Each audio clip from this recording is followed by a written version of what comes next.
The show, in its 7 seasons stretching through most of the 90s, had dramatic soap opera and dramedy plots, some admittedly ridiculous. We had so much fun together, but I loved it when we buried Richard. Like burying Richard alive, played by Patrick Muldoon in season 4's Cliffhanger. That was so fun. He was alive. That funeral? Yeah, and the hand came out of the ground. I just remember yeah, late night shovels, we and had it was shovels, dark. and we kept getting the giggles. Yeah. It was supposed to be really serious. They were all here.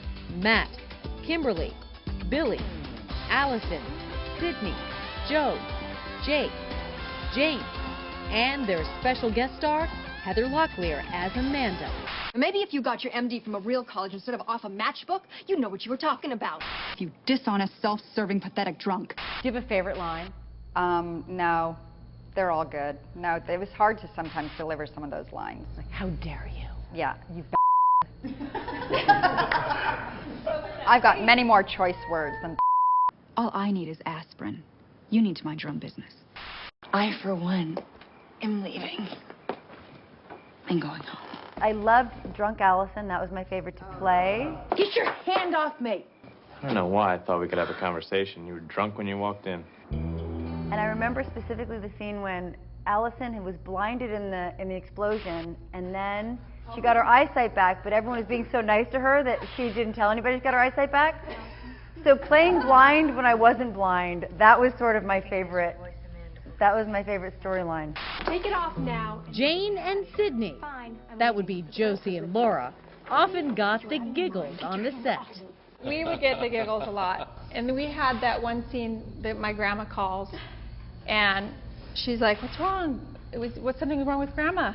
And I said, "Yeah, Gram's got ammonia instead of pneumonia.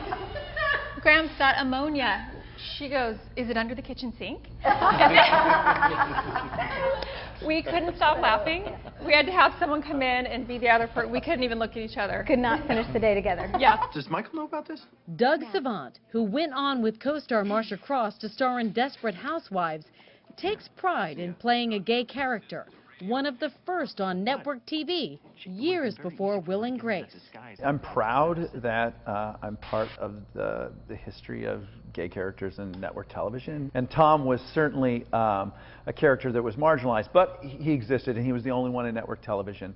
So I think it was an important step, but we've certainly come a long way, and thank God for that. Wait, you said Tom? You called him Tom. Oh, Matt. However, he got his TV shows mixed up.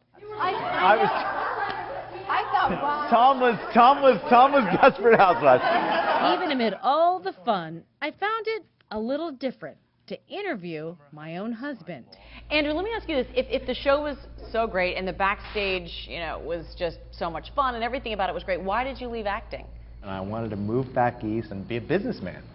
I really just had a plan to meet you, and I figured if I'm not back east, there's no way I'm ever going to meet the love of my life, and it happened. Good answer. Nicely done.